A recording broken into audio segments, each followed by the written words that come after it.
Good afternoon, ladies and gentlemen. We'll start the press conference of Minister of Foreign Affairs of Russian Federation. The interpretation will be and is provided. Russian English is available. So I give the floor to Mr. Lavrov. Good afternoon, ladies and gentlemen.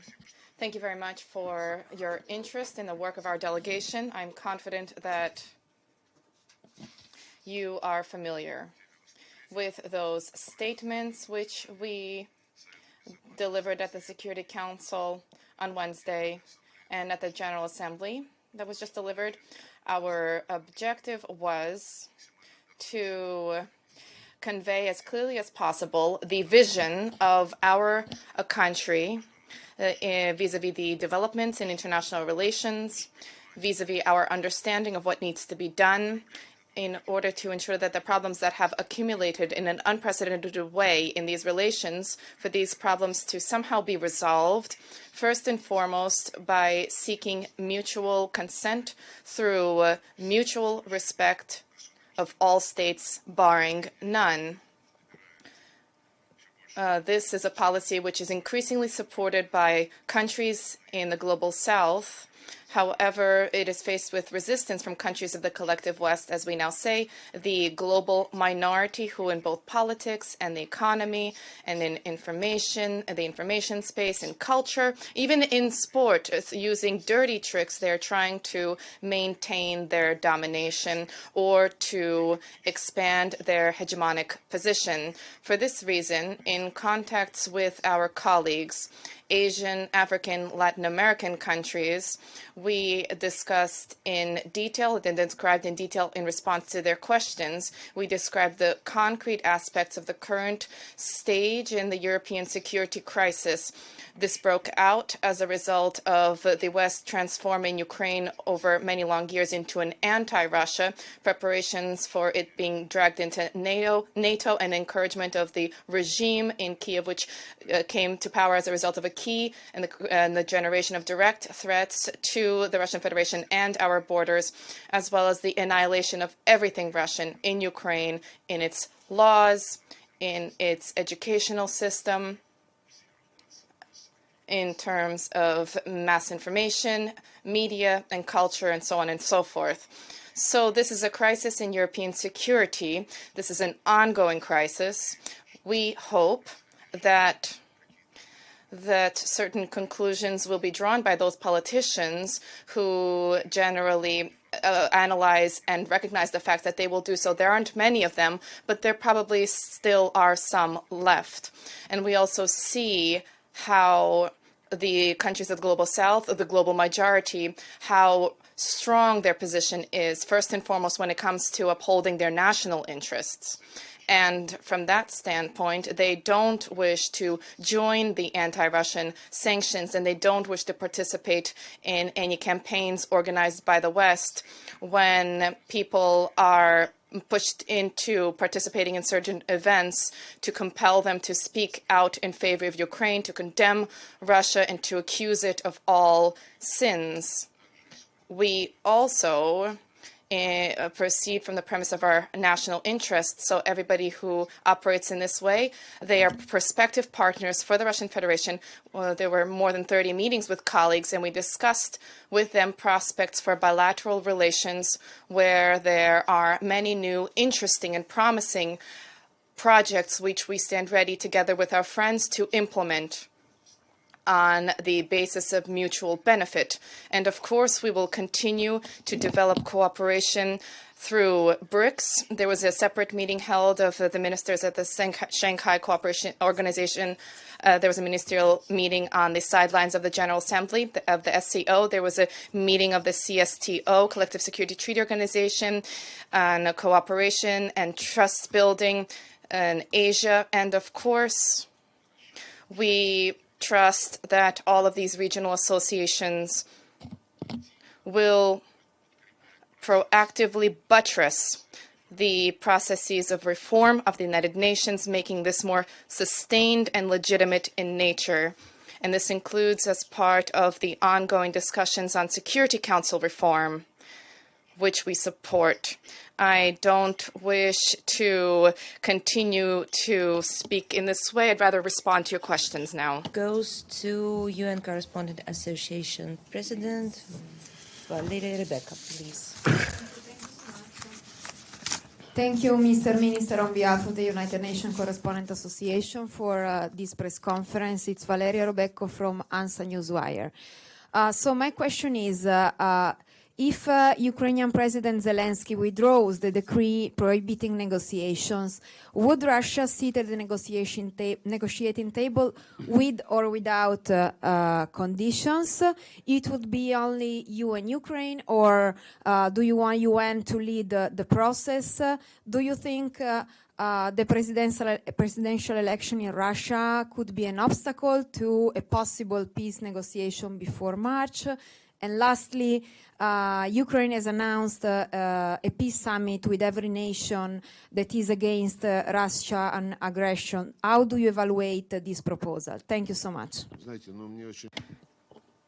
It's very easy for me to respond to this question because this is comprised of presumptions and subjunctives. And this all begins with what will happen if Zelenskyy cancels his decree. We are guided not by certain fantasies. First of all, he hasn't yet rescinded this, and nobody intends to he's going throughout the world asking for money, asking for attention, asking for weapons, asking for other things. So this is not part of our rules. Once again, what we are guided by is the naked truth, and it is as follows. Zelenskyy and everybody who is governing him in Brussels, London, in one word, firmly say there is no other basis for peace other than the Zelenskyy format. No other basis for this exists. And the Zelenskyy blueprint it can be described in different ways, but it is completely not feasible. It is not possible to implement this. It's not realistic, and everybody understands this. But at the same time, they say this is the only basis for negotiations. And in general, there's a need to vanquish the Russian Federation on the battlefield. And that's what we hear as facts. So we draw our conclusions that nobody wants to seriously show an understanding of what is happening, including those who understand don't wish to do so publicly. And under these circumstances, then if they say on the battlefield, fine, it will be on the battlefield. It's fine.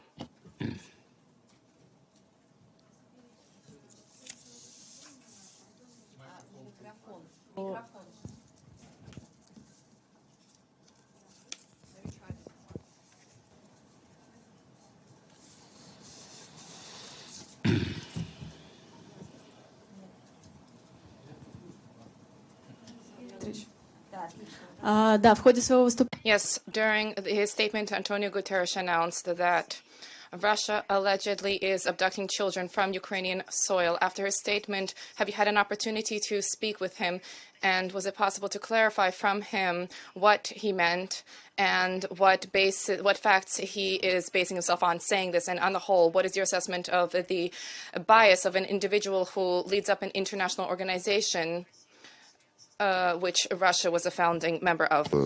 I think that many were surprised by the statement from the Secretary General at the Security Council meeting, during which he suddenly and unexpectedly, in addition to other unfounded allegations about what is happening in Ukraine, suddenly decided to deliver a broad passage about children who had gone missing, abducted, who are being concealed, those who are subject to hunger and famine, and so on and so forth. It was surprising for me to hear this, especially about children, because the UN Special Representative of the Secretary General on Children in Armed Conflict, Madam Virginia Gamba, visited us not so long ago. She spent some days engaged in detailed discussions. There were meetings held in shedding light on questions that were of concern to her, and all of the responses were provided, including when she was meeting with Maria Lvova-Belova, our ombudsman on the rights of the child, with whom we are working very closely. And when we heard that Mr. Guterres, what he said at the Security Council, then during a meeting with him the following day, among other issues, I asked about on what basis, on the basis of what facts he makes such allegations, because there were no references made. And the response has not yet been forthcoming, but I did ask him to provide a response to me to that question, because this is a serious matter.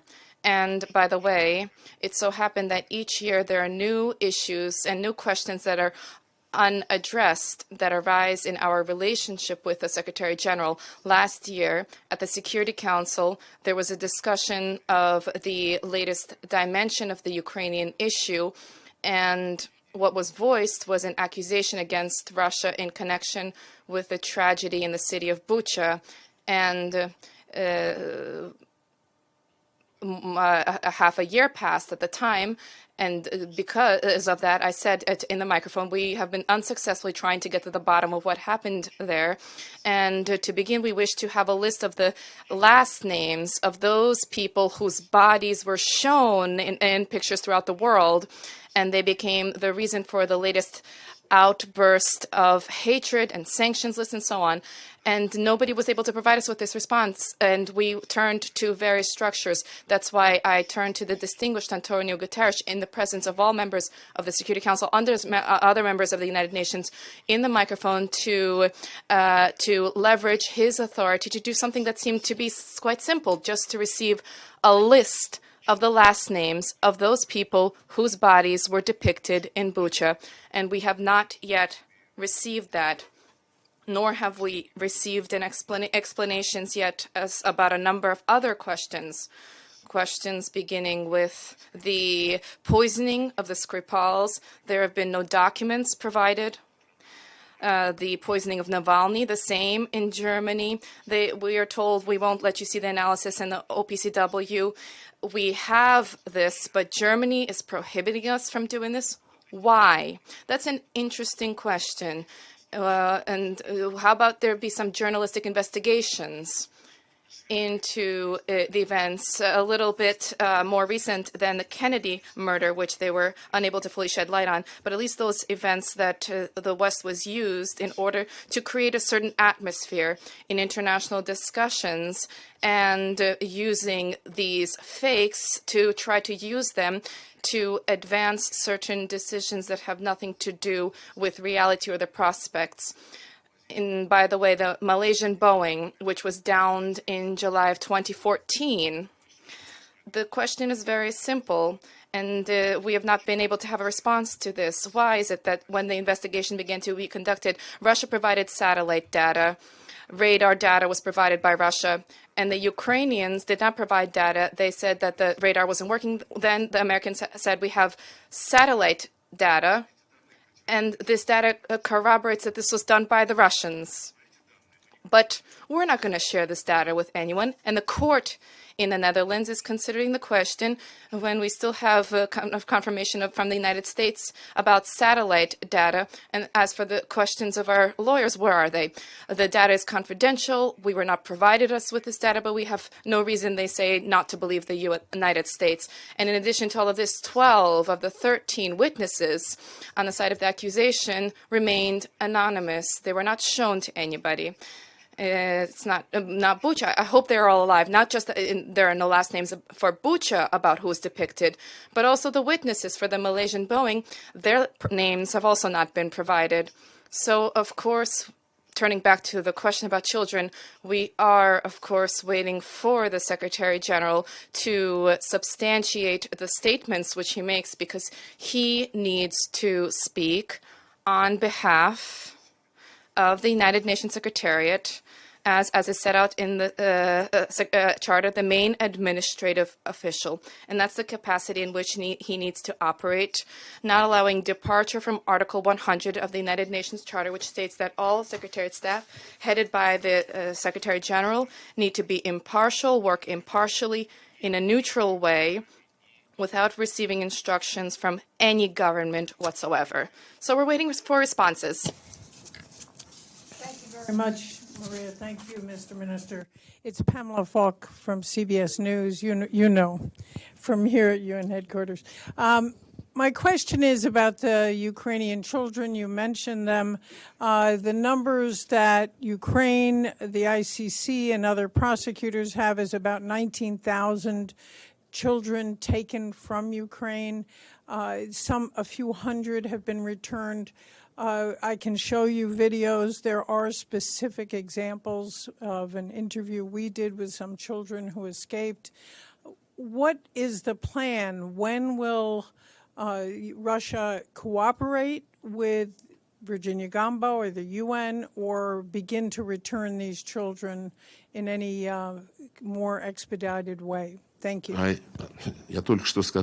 just said that Virginia Gamba spent several days with us, and we continue to be in contact with her.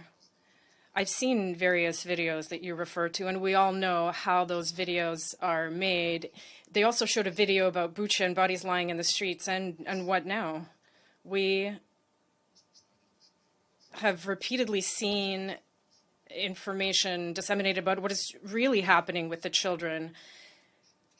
And I will ask for our mission to share materials with you that we have repeatedly disseminated, including in the UN, and explaining that all the children that ended up in Russia unaccompanied by guardians, that list is openly available, unless the list of names of the bodies in Bucha. We have a list of the children who are alive, as well as ways to contact those who can then help these children become reunited with their families if those families are found.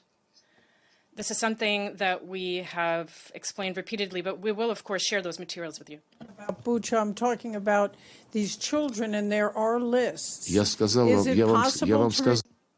Yes, as I said just now, and perhaps you weren't listening, unlike Bucha, where no one has given us those names, we have the names of these children who are alive, thank God, and we have given those names to everyone a long time ago. And if those families are found, we will assist reunification with those children.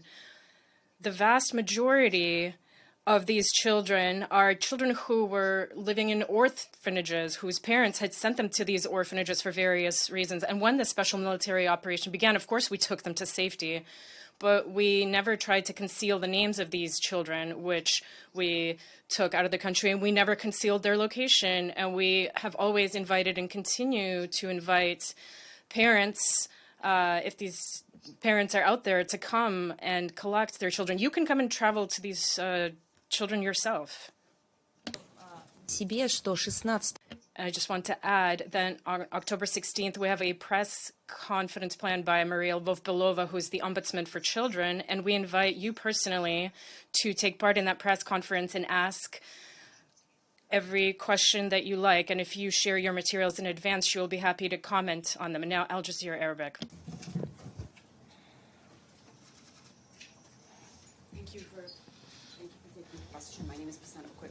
Arabic. In your speech, you mentioned that it's time to restore mutual trust between Armenia and Azerbaijan. Yet what we've seen this week was some blame game with Armenia. There were some anti-Russia protests in Yerevan. Has Russia lost or is Russian influence in that region waning or declining given its preoccupation with the war in Ukraine? It is not up to me to judge. It would be very arrogant to say that our influence is increasing in the region. It remains the same. It's up to you to decide. Many things are becoming clear right in front of our eyes right now. What is happening in Armenia and a number of other former Soviet member states is that there is a very powerful lobby, including through NGOs backed by Western states and are advancing the interests of the U.S. and their allies. And these interests include undermining Russia's influence. This is a fact. There is a great number of such organizations there. And when there was previous unrest and Mr. Pashinyan spoke out against the former government and demanded justice. We saw all this. We see this as artificially created tensions. We once again know who is interested in this and who is pulling the strings. And unfortunately, the leadership of Armenia from time to time adds fuel to the fire itself. For example, after Prime Minister Pashinyan and President Aliyev, under the auspices of the EU, signed a document recognizing the territorial integrity of each other's states within 1991 borders, meant that Nagorno-Karabakh was part of Azerbaijan, pure and simple. And after that, when they signed a document under the auspices of the EU, they forgot to add that, of course, the rights of the residents of Karabakh as a national minority must be ensured. They forgot to include that. And when discussions began in Armenian society, and this happened again recently, discussions about how things really happened and who gave Nagorno-Karabakh to who, the head of the parliament of Armenia said that Karabakh was given to Azerbaijan by Putin in 2020 when we signed agreements on signing the 44-day war, on ending rather that war. Those agreements, if you're interested, said that Nagorno-Karabakh is within the area of responsibility of the Russian peacekeeping contingent, and it was presumed, this was discussed during negotiations, that the decision on the status of Nagorno-Karabakh would be postponed and would be taken later. So after the Prime Minister of Armenia signed a document acknowledging Nagorno-Karabakh as part of Azerbaijan, it is ludicrous to accuse us of this. There's a great number of similar politicians with a similar background there, but we are convinced that the Armenian people remember their history, our history, and that they will tie their history to that of Russia and other friendly states in the region rather than those who swoop in from abroad. RT International. Okay. So, yes, please, yes. For CNN. I wonder if you could explain just what is the purpose or value for you of continuing to come to UNGA, for Russia even to continue participating in the UN, given the reported isolation that you've experienced here, the criticisms of structures within the UN and the world order it represents, and even obviously Russia's violation of this central principle of non-violation of territorial sovereignty. Could you just explain your perspective? CNN's questions have become even easier since our last meeting. I work here because there are things to do here. If you want to describe our isolation, you can feel free. You see our delegation meeting with others here, participating in various multilateral events. We are working with those who respect themselves and who will never betray their national interests because someone from Washington has told them to. We know how American diplomats travel around the world and prohibit meetings with our diplomats and with representatives of Russia in general. I'll say the following. The U.S. is a superpower. That's clear to everyone. But to run around like this, threatening everyone, only then to show one's obsession with domineering, well, it's simply embarrassing for a great nation to act this way, whereas we are working with those who are prepared to work with us. I don't have a second to be bored here. I've been working yesterday. I worked from 8 a.m. to 8 p.m., for example. Hi, Minister. This is Teesri with China Central Television. Questions on Black Sea Initiative. Your Western colleagues accusing Russia of using food as weapons by not extending the Black Sea Initiative. What's your response? Have you ever talked to the Secretary General on this issue? And may I ask one more question? The Nord Stream pipeline, it's been almost 1 year since the explosion. Comparing to the Black Sea Initiative, we have a very silent global audience, while the UN is quite shy from even expressing concern on this issue. Do you have any new findings? Thank you. The Black Sea Initiative consisted of two parts. It was a package that was born from negotiations and which reflected the interests, all the interests of the parties, together with the interests of other participants. But while the Ukrainian part of the package was implemented rather effectively and swiftly, the Russian part was not implemented at all. And at the same time, on several occasions, while that part of the initiative was still functioning, the Ukrainian part, the Black Sea corridors that our naval officials opened up for the safe passage of ships carrying grains, those same channels were used, those corridors were used several times to launch UAVs over the maritime space in order to carry out strikes on Russian ships. And we warned we issued warnings several times, and those warnings were not heeded. But the main reason why we left the agreement is that everything that was promised to us turned out to be a lie. I respect the efforts of the Secretary General, and I respect the efforts of Rebecca Greenspan, the Secretary General of UNCTAD. They are genuinely making an effort here, but we have not seen our main agricultural bank return to the SWIFT system, nor have we seen a solution for to allow Russia's unimpeded access to ports in the Mediterranean and others, nor a solution to the issue of insurance, whose cost has risen fourfold.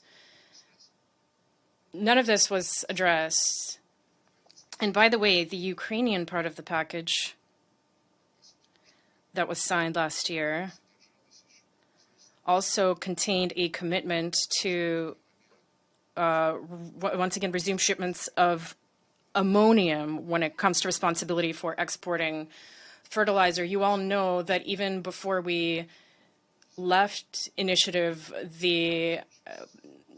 this ammonium pipeline was blown up, and nobody is carrying out any investigations or even bothering to remember about this incident. But when it comes to the Nord Stream, this is yet another example. I am tired of listing them all.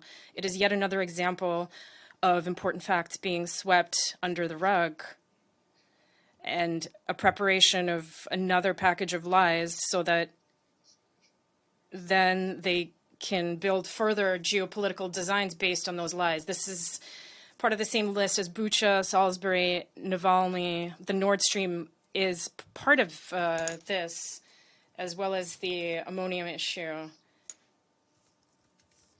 And going back to the prospects of reviving the Green Deal, I was somewhat surprised. We're continuing to work, as I said, with the Secretary General, Rebecca Greenspan, but I was somewhat surprised when the Secretary General, in an interview to you on the eve of the General Assembly, said that he is still seeking to ensure the implementation of the memorandum between the UN and Russia to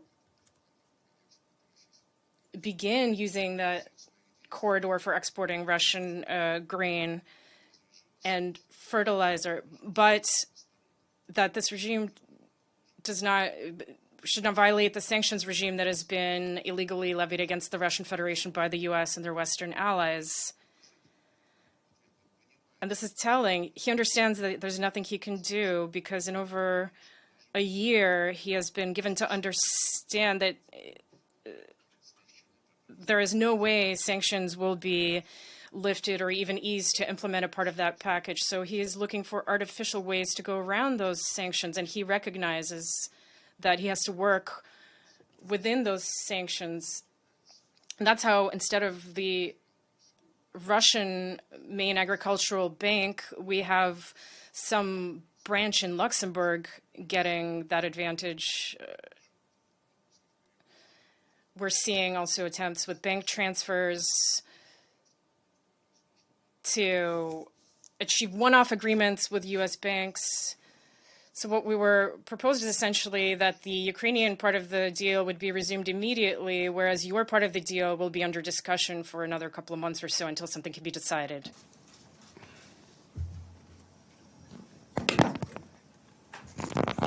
Two parts question. They're from I'm sorry, excuse me, Reuters. The lady from Reuters, yes. Thank please. you, Minister Lavrov. Michelle Nichols from Reuters. A follow-up to the Black Sea grain deal question. As you've mentioned, the Secretary General sent you a fairly detailed letter with 4 proposals that asking Russia if you would agree to those and commit to resume the Black Sea deal once those 4 proposals were put in place. Have you formally agreed with the Secretary General to move ahead with those, one of which was connecting a subsidiary of the Russian Agricultural Bank to SWIFT? And on Nagorno-Karabakh, will Russia send in more peacekeepers now? Thank you.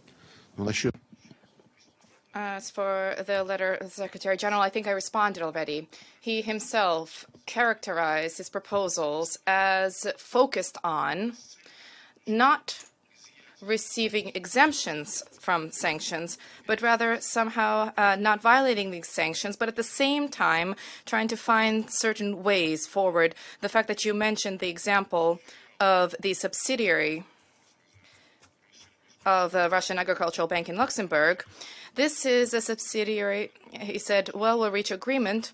So tomorrow we'll open the Ukrainian part of the deal, and in 2 months we'll link up that subsidiary. First of all, the subsidiary doesn't even have a banking license. And second of all, it has been idle there. It's in the process of being closed.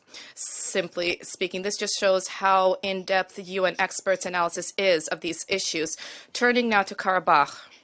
Our peacekeepers are currently helping to facilitate contacts there between the Karabakh representatives and the Azerbaijani officials.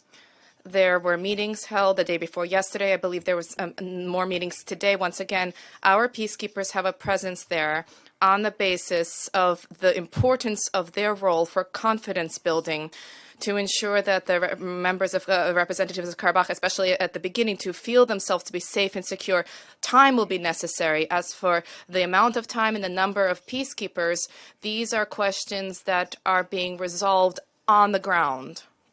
Is it accurate to say that Russia has formally rejected the Secretary General's proposal that was in that letter? Well, if you definitely want to write some garbage and you have something unpleasant, if you like the word rejected, then that's your choice, please. We explained to the Secretary General why his proposals won't work. We don't reject them. They are simply not realistic. They cannot be implemented in and of themselves. Next time, please write the truth. Now, when it comes to the recent attacks on Crimea, there was a U.S. reconnaissance plane that was spotted in the area, and this points to the fact that the USA could have been directly involved providing data. In addition to that, we now have this promise from Biden to send long-range ATACMS missiles. So at what point does the United States become a partisan of this conflict? At what point does this actually become a direct conflict with the United States, not simply a proxy conflict via Ukraine? When do we define the United States as being involved? There are legal norms pursuant to which a country is identified as being a direct party to hostilities, and we and Western countries are doing everything possible to avoid them, not to mention them. But the fact that they are effectively engaged in hostilities with us, using the Ukrainians as fodder, we see that those who are here present, those who have even the slightest interest in the huge flow of information that and analytical material that is emerging in connection with the Ukrainian situation, they know perfectly well that Americans and the British and many others are engaged in hostilities. They are waging war, first and foremost, through the deliveries of more and more volumes and quantities of weapons.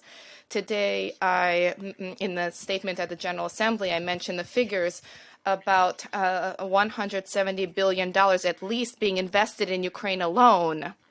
Against the backdrop, and the statistics are also available to follow the promises, volumes, and timelines that the Western country provided to the Africans and other countries requiring assistance, first and foremost in terms of development and to address issues linked to climate change.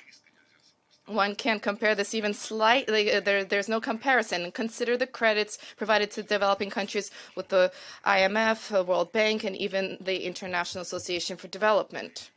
Ukraine was provided with credits of approximately 700% of its quota. Nobody has ever done this, 700% of the quota. And Ukraine's debt is significant. And they have been allowed not to pay this until 2027. Such concessional and quick decisions are not taken were never ever taken with respect to any other country. But so on the weaponry, that's clear. Turning to instructors, that's also clear. There are training of instructors in Poland, in Germany, in the United Kingdom. I am certain that there are instructors working in large quantities on Ukrainian soil as well. And of course, there are many mercenaries there, many of whom are official officers, but the status, mercenary status, allows them to avoid a crossing of that legal threshold. But special information on satellites. We read about the statements about Elon Musk and his Starlink company's position, but military satellites are working throughout. Intelligence aircraft are also located and identified in the air, and U.S. reconnaissance planes, U.S. and British reconnaissance planes, are not only helping to identify objectives and targets, but they're showing where our air defenses are working so that next time they could help. So you can call this whatever you want to call this, but they are directly at war with us. We call this a hybrid war, but that doesn't change the reality. Shah from Al-Ghad Television. I have two parts question. The first part, I'm here, sir. The first part, you mentioned in your speech in front of the General Assembly that the world is about to witness a new multipolar system globally. Would that new system make the world a better, safer place, or would it lead to an arms race and a new Cold War? The second part is the United States always say that if the Ukrainians stop fighting, Ukraine will not exist anymore. Does the Russian Federation recognize the sovereignty of Ukraine? Of course. Back in 1991, we recognized the sovereignty of Ukraine on the basis of the Declaration of Independence, which Ukraine adopted when it withdrew from the Soviet Union. And the declaration has a great deal of good written there, including that they will respect the rights of national minorities, that they will respect the rights of Russian language speakers, as well as Russian is explicitly spelled out there. Then this was reflected in the Ukrainian constitution, but in the Declaration of Independence, this was one of the main points for us was that Ukraine would be a non-bloc, non-aligned country, that it would not enter into any military alliances. And in that version, under those circumstances, we supported Ukrainians' territorial integrity. When they had some kind of a mini coup back in 2004, when the Americans were dragged in unlawfully, forcing the Ukrainians to conduct a third round of elections, which were not stipulated in the constitution. They ultimately brought their person to the presidential post. And then, even then, we had good relations, working relations with them. But when the third coup occurred, this occurred I understand that all these months I've been poorly explaining it, and even Wednesday I explained it poorly. It happened the day after the signing of an agreement on resolution, an agreement according to which early elections were to be held. Early in the morning, the opposition took up all of the administrative buildings, and when we began to call the guarantors of this agreement, France, Poland, and Germany, we were told not very clearly, but that democracy at times assumes these unusual contours. And the first objective for those Democrats who killed more than 100 people in carrying out the coup, the first thing they announced was that they would rescind the status of the Russian language in Ukraine. They immediately announced the crusade of armed fighters in the direction of Crimea to seize the Crimean parliament. These people simply began to protect their homes, to protect their language, to protect their traditions, and they conducted a referendum, quite simply.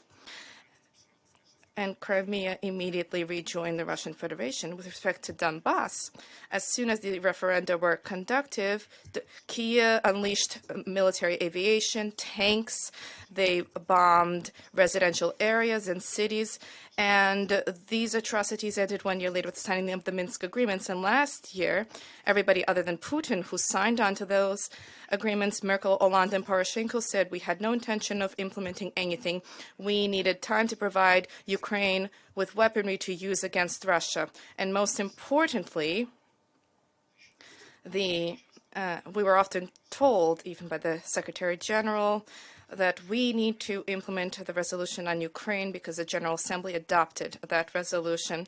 Very well, if we are to adopt that logic, implement it. But why aren't resolutions on many other issues being implemented, including on decolonization of the Mayotte Island, the Chagos Archipelago? Why is the UK skirting implementation of the General Assembly resolution on the Malvinas? If we were to take those resolutions, we know about the methods of exerting pressure, those methods that our Western colleagues harness. They all agreed. And approximately one-third, a good one-third, did not support those resolutions. And the resolution that I mentioned was unanimously adopted on the principles of relations between sovereign states on the basis of the Charter of the United Nations. And it describes sovereignty and territorial integrity. All must comply with the territorial integrity of those countries whose governments respect the principle of self-determination of peoples, and in connection with this have governments, and in connection with this represent all of the peoples residing on this territory. So to be respected, you need to respect your population. And the United Nations Secretary General, our esteemed Antonio Guterres, in one of his statements, he mentioned the principle that opens the charter, we the peoples, means democracy, means that those governing need to have secure the consent of the governed. And the General Assembly also said there will be respect for the territorial integrity of those who represent the entire population residing on their territory. When, against Donbass and against Crimea, a war was unleashed, essentially, how can it be said that the governments of these putschists represent the people, either the people of those territories who last year conducted referenda on rejoining the Russian Federation? So we have no problems with territorial integrity of Ukraine. This was destroyed by those who carried out and supported the coup, whose leaders declared war against their own people, and who began to bomb their own people. Meet on TV, please. Thank you. My name is Shiho Matsuoka, and I'm with Japan's Nippon Television. On North Korea, how do you think their leader Kim Jong-un's visit to Russia will affect the relationship between Russia and North Korea? And what are you planning to discuss when you visit North Korea next month? And separately, were there any particular reasons why you did not listen to President Zelensky's speech both in GA and Security Council? Thank you very much. The visit of Kim Jong-un to the Russian Federation included comments to the press by our president, and he talked about the areas of cooperation that were discussed and that we agreed to further develop. And in accordance with the agreements reached between Kim Jong-un and Mr. Putin, we will carry out my negotiations in Pyongyang, which may indeed take place next month.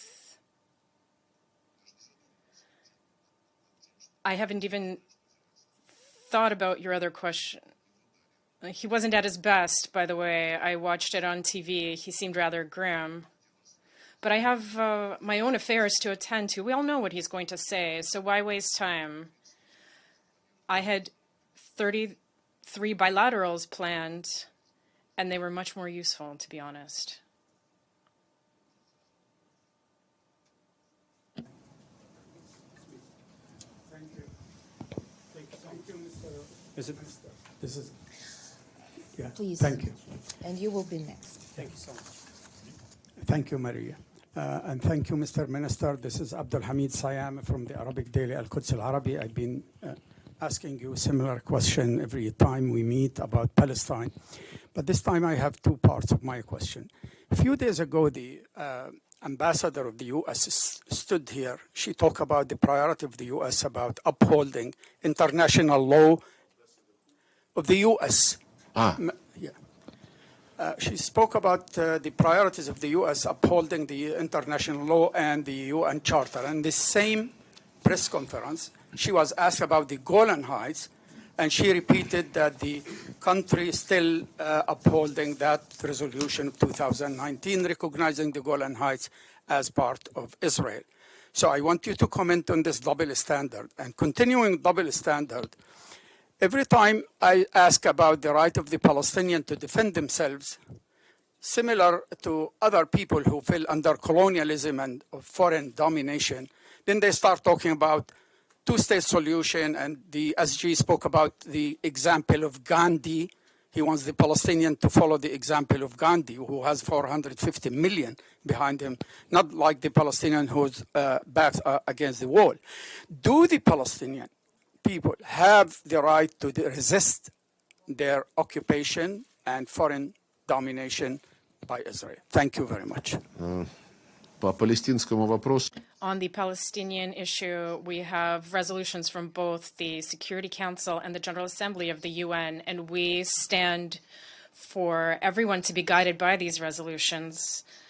When it comes to your first question, I will read out this text and we'll continue after.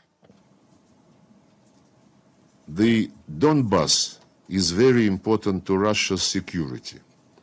As long as Zelenskyy is in power in Ukraine, as long as NATO is present in Ukraine, militia groups backed by NATO, the Zelenskyy regime itself, all of this pose a significant security threat to Russia, and as a practical matter, the control of the Donbas in that situation, I think, remains of real importance to Russia's security.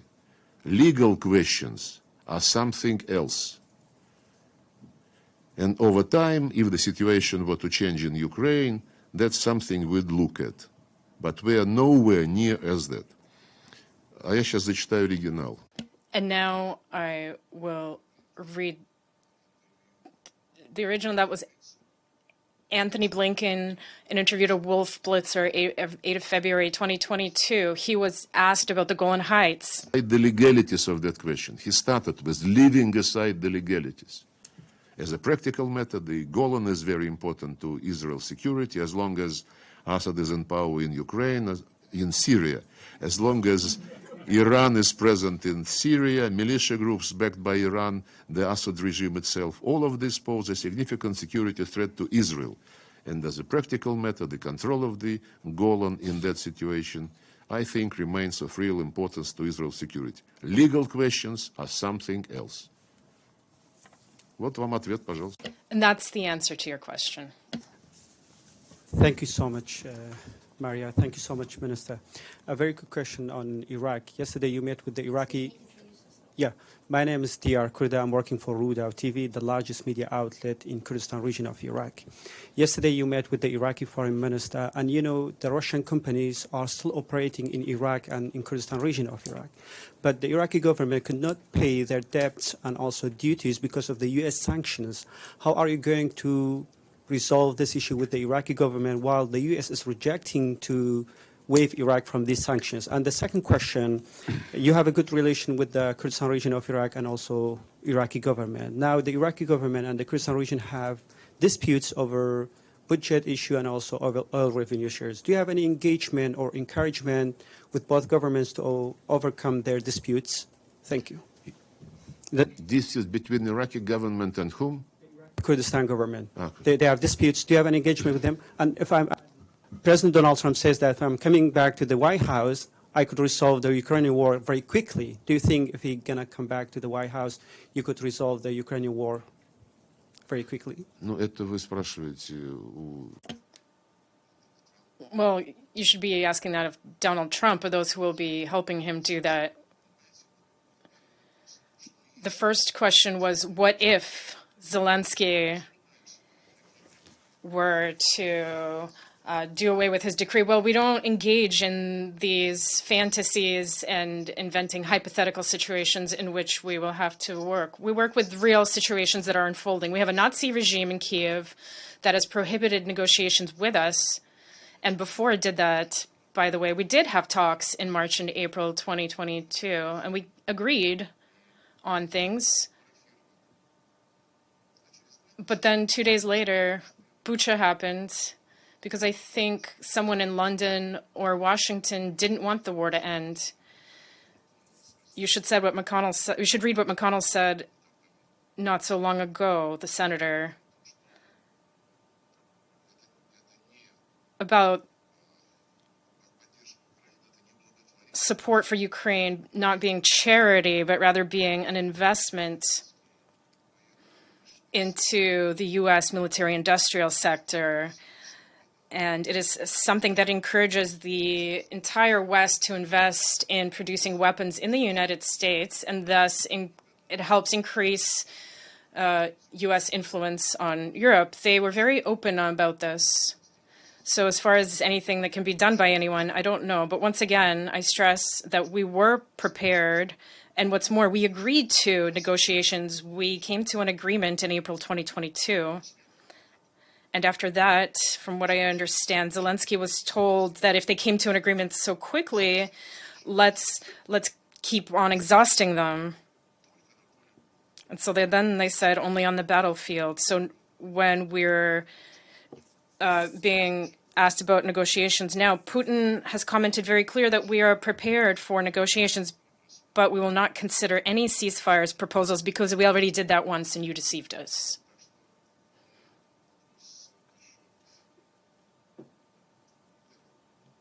And the other question. Companies are still operating in Iraq. Yes. They are operating and they continue to operate.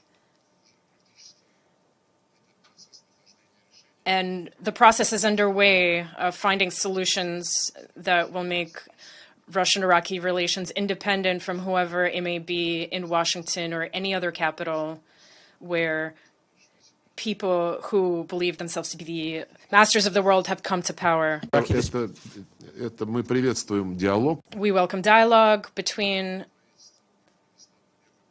the government of Iraq and Kurdistan. When I was in Iraq last time, I traveled to Erbil as well, and it seemed that the overall sentiment in Baghdad, in Erbil, was focused on addressing problems. As for specific agreements, the representatives of those groups, the government and Kurdistan, need to find compromises. South Africa Broadcasting. South African Broadcasting, Mr. Minister.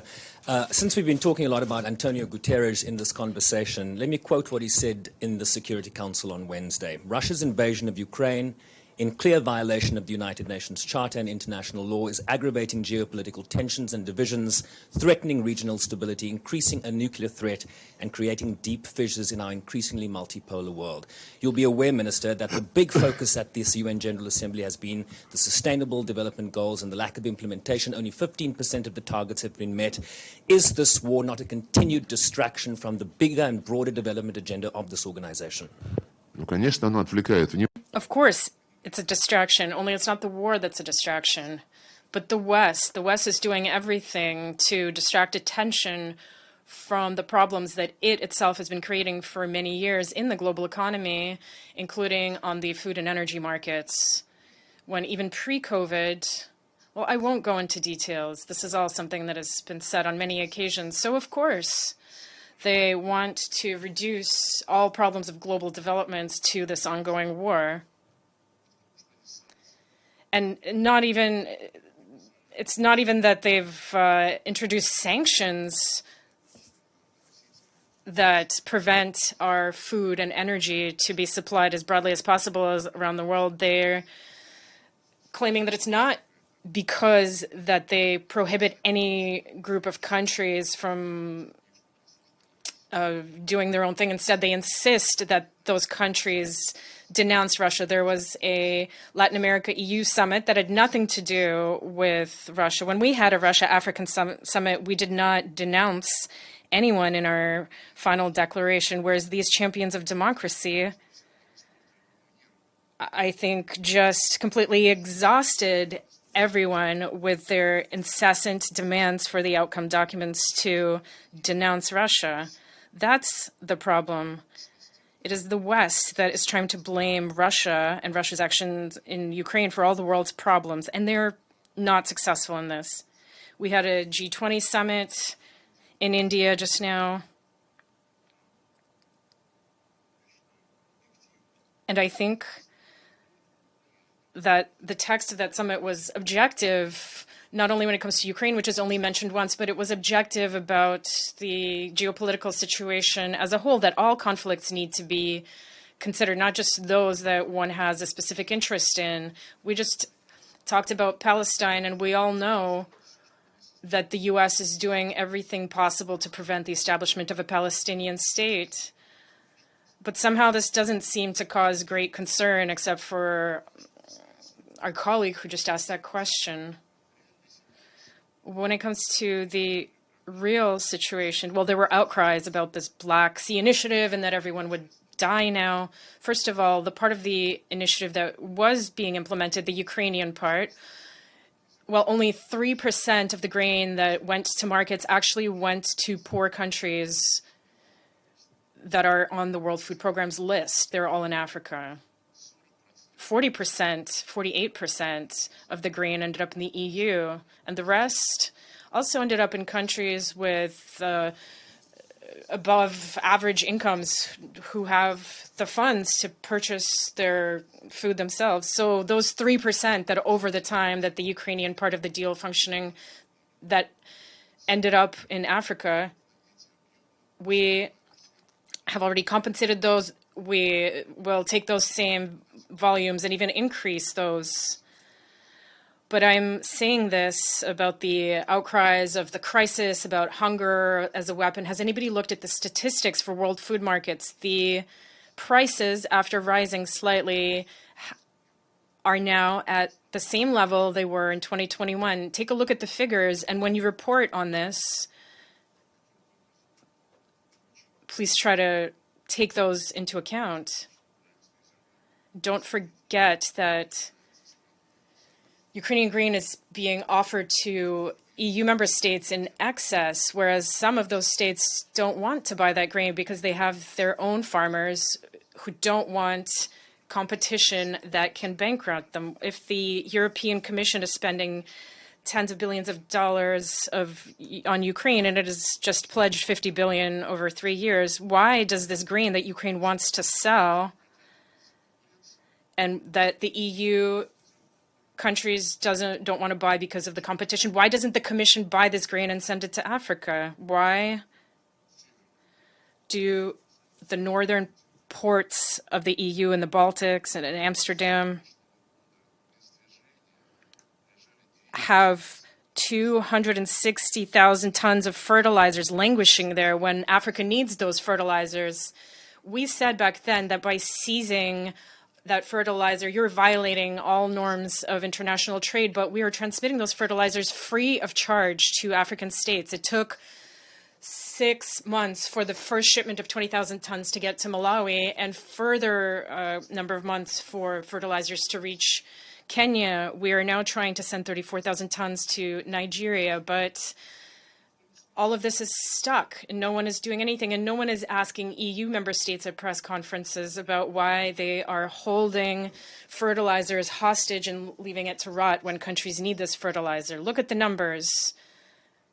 Look at the statistics about what's happening on the food markets, the energy markets. Everything becomes clear when you do that.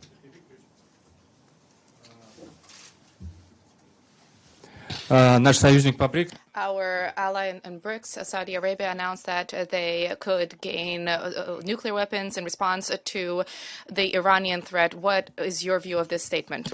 I heard what was said. If Iran were to come into possession of nuclear weapons, then we in Saudi Arabia would also have to consider this. And this is something which I view as a statement of fact. Nobody wants to see the emergence of new nuclear states. And the Islamic Republic of Iran has repeatedly confirmed that they have no such intention. Even their faithful leader has issued a relevant fatwa. So we believe that since they won't have the bomb, then Iran's neighbors won't be tempted to take that path. Afghanistan, please. Thank you so much, Maria. Mr. Lavrov, next week, Russia is hosting a Moscow format. What is your expectation from that format? And also, is Russia, like China, is planning to send an ambassador to Kabul? And also another question. A couple days ago, Antony Blinken at the Security Council said Iranian drones are being used by Russia to attack civilians in Ukraine, which is violating the resolutions 2231. What is your response to that? And also, considering the new deal between Iran and U.S., are you hopeful that the JCPOA talks are going to be starting again soon? Thank you. This is a question not for me on the Iranian deal. I hope that you will have the opportunity to ask the British and the French and the Germans, who have already announced that on the 18th of October, there will be the expiration of the requirements of Security Council Resolution 2231, expiration of the requirements related to the missile programs of Iran, which have nothing to do with the nuclear program, and which were included in the resolution simply to strike a compromise, and the Iranians agreed. But all of the restrictions on the missile issues expire on the 18th of October. And now London, Paris, and Berlin have announced that in our national capacity, we will comply with these restrictions.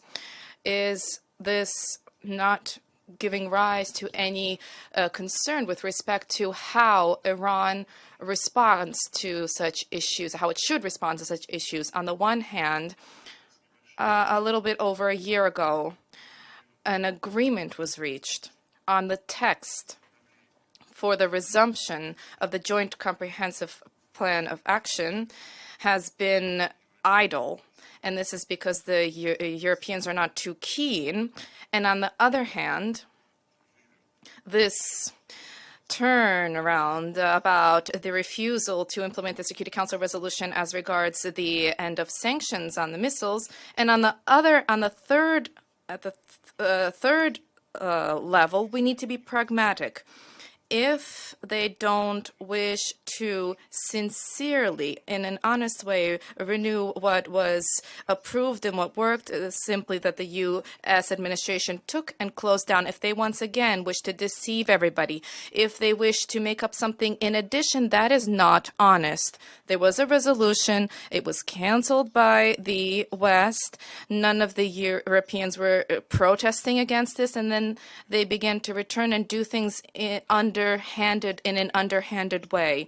So also, let's not forget that there will be elections soon in the United States, and as for the next administration's approach to the JCPOA, that's something we don't know about. Turning to the Moscow format, it will be convened in Kazan, not in Moscow. We are looking forward to a discussion about how neighboring countries can help Afghanistan when it comes to surmounting its current difficulties. I didn't understand your question about when we will send an envoy to Kabul or an ambassador. He never left. He was working there, and our embassy continues to work there.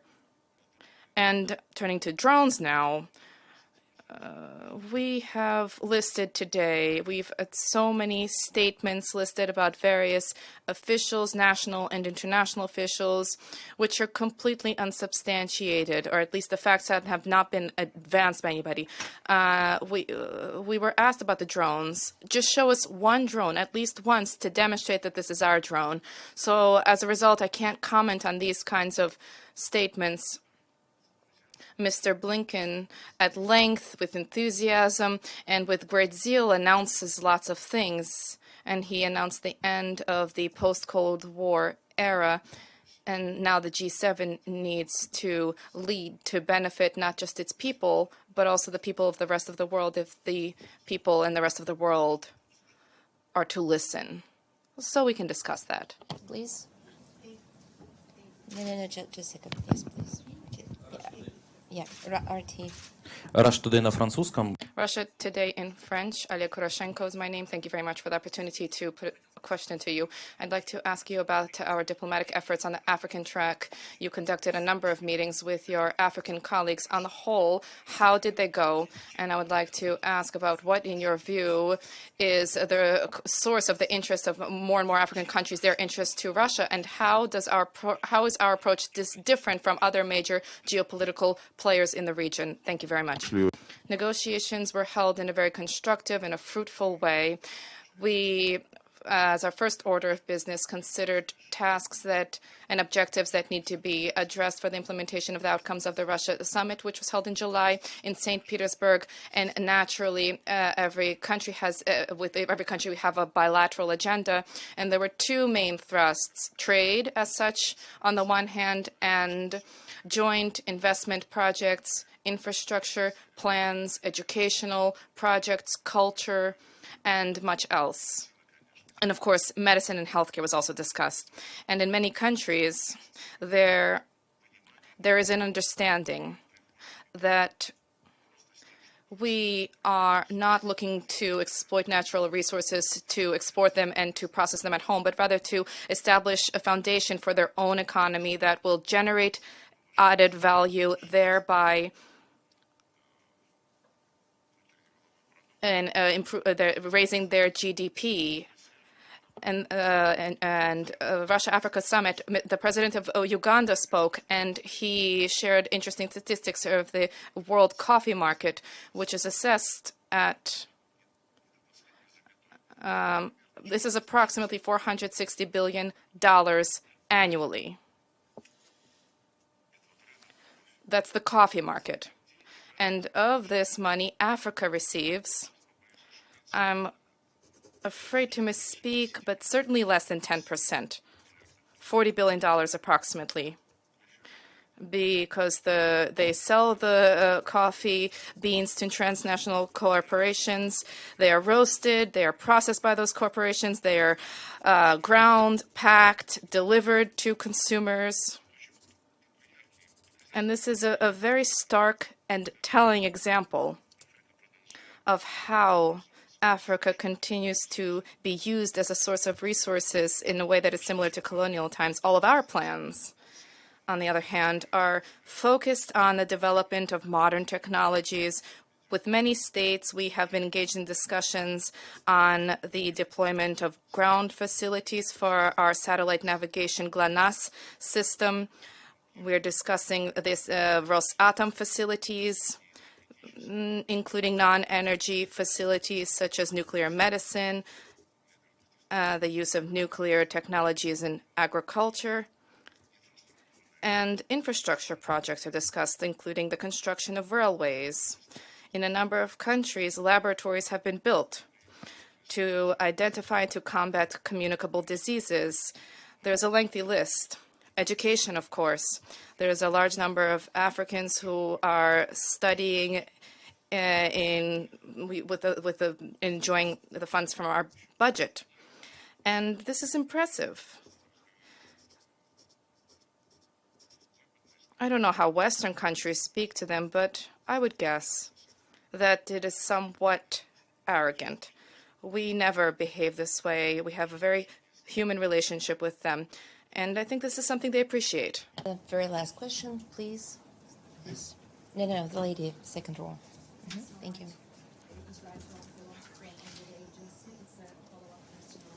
Louder, please, a little bit.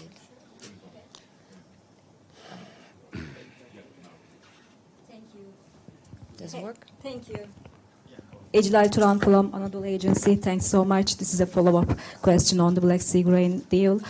During the Security Council this week, the UN Secretary General Guterres said that some are questioning whether Russia has any real interest in rejoining the Black Sea initiative.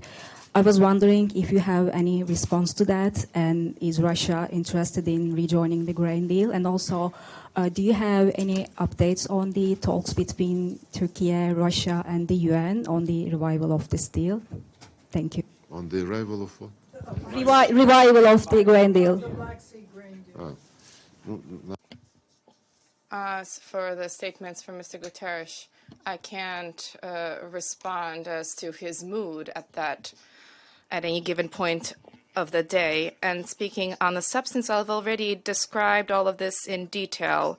We were lied to, and the Secretary General was misled as if the West would do something right now. They directly said we would not ease sanctions to help facilitate the export of Russian fertilizer and grain. They said this directly, and he recently said, "I am not violating sanctions. I'm searching for ways to implement the sanctions." So it turns out that Secretary General would be implementing sanctions, but at the same time to find certain approaches to ensure that the West is merciful and as an exemption to do something somewhere there.